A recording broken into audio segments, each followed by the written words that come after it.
Welcome back. I'm delighted to be joined by the Michelin-starred chef Angela Hartnett. So, lovely to see you, Angela. Tell me, what is it like trying to run your kind of business at the moment?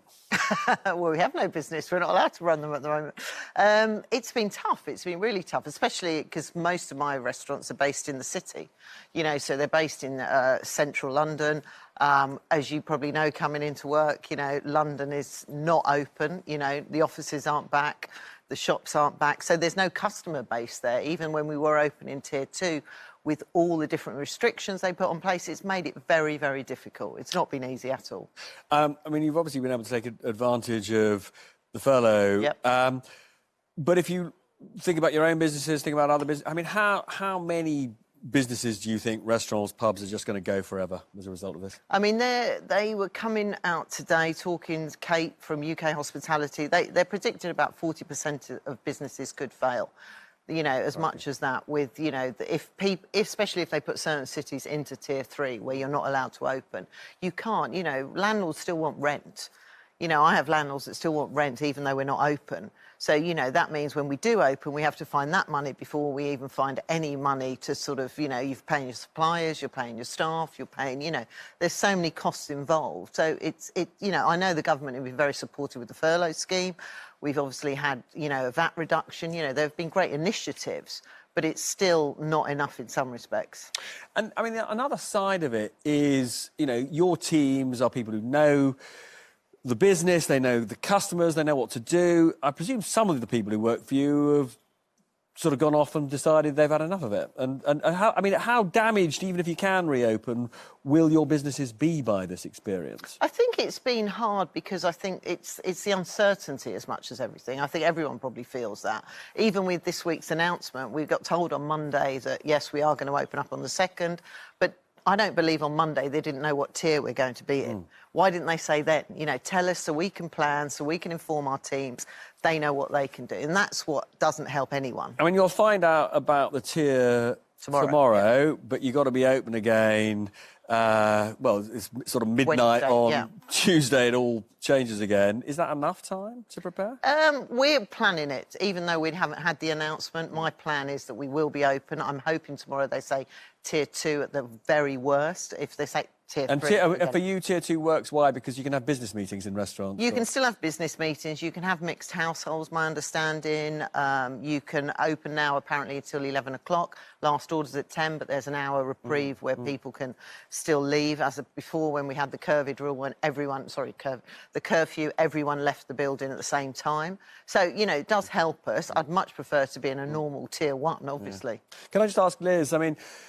lots of restaurants where you are, Liz. I mean, I think there must be a good chance, given the rate of infection in Leicester, you're going to be in Tier 3. They must be feeling devastated. Yeah, I mean, I've been contacted by restaurants, bars, just, they're really up at their wits' end. They don't know how they're going to continue. And one of the things we haven't said is that for many bars and restaurants, you know, they make an awful lot of money, sometimes up to a quarter of their whole annual profit from these 6 weeks in the run-up to Christmas. That gets them through those really awful lean January, February months. So that's going to be wiped out, isn't it?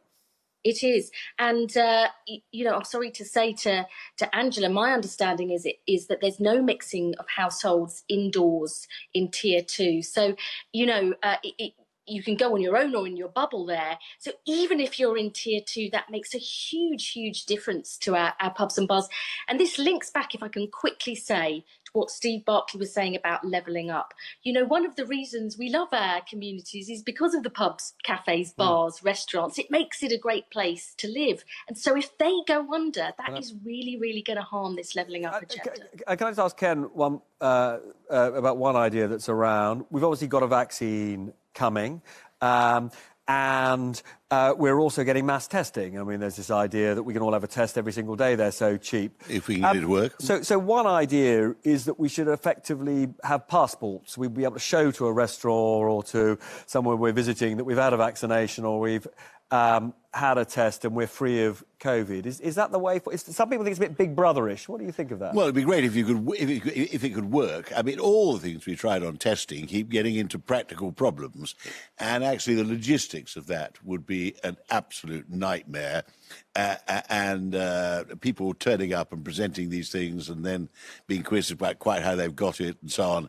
No, I don't think. What do you think about these passports? Would that help you? I mean, it's going to be, I think, as Ken said, how do we police it? At the moment, you struggle to police everything. And I don't think it's fair on a 21-year-old waiter to be demanding of customers all these different restrictions that the government... have a certificate to come in. You know, I mean, we've had that. We've had customers say, I don't want to wear a mask, I don't want to do this. You know, it really makes it horrible, isn't it? Yeah, it's very hard. At all. Anushka, I think you've also got a couple of things you want to show. Oh, yeah, just want to show you some of the front pages because they're coming in. One man, of course, on the front of them. The Telegraph calling him hero, villain, genius. There's Sunak, our economic emergency has only just begun. And I thought, interestingly here, if I can get this up a bit, Liverpool tipped for easing post-lockdown to Tier 2, as our data was suggesting earlier. And a little bit about levelling up. The front of the Yorkshire Post, divisions over £4 billion fund to aid the region. And you can see here, Sunak's plan heralds age of North, but some fear it won't deliver levelling up.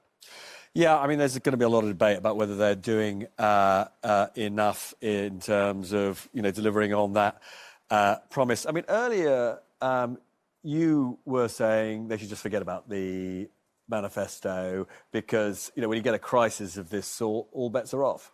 Well, some of the expensive promises they made, would not have been made had they known they'd be handling this crisis now. So it's absurd to go back and say we've got to deliver all these things. It's absurd to say no increase in any circumstances in income tax, VAT, and whatever the other one was. I mean, at the time, some lady in the office wrote that into the manifesto. She and all the political colleagues had not the faintest idea they were going to be facing the worst financial crisis for the last 80 years. And we were just talking in the break about how it's 30 years since Thatcher left office. You worked with her all the time she was Prime Minister, as I recall. What would she be doing on saying now? She would be trying to work out what's the right thing to do, and she would say, where we're going to be in 2 years, 3 years, 5 years' time, what is the national interest to get us back on course.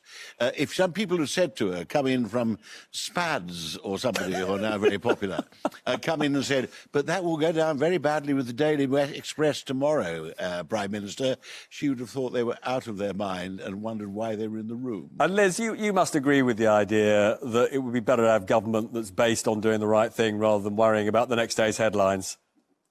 Yes, and that's why I don't think they should be cutting international aid. I mean, I'm sure it'll be a popular policy, but it doesn't mean it's right. It doesn't mean it's right for children who could get vaccines in developing countries. And I also don't think it is right for Boris Johnson's stated claim of global Britain, or the right thing to do with a new president like President Biden.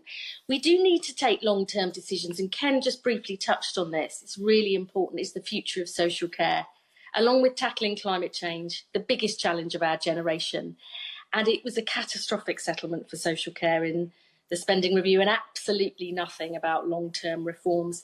That's what the government should be focusing on. There will be difficult choices to make there. Ken and I have debated this in Parliament before about the difficult choices on how you fund social care, but that's the leadership we need.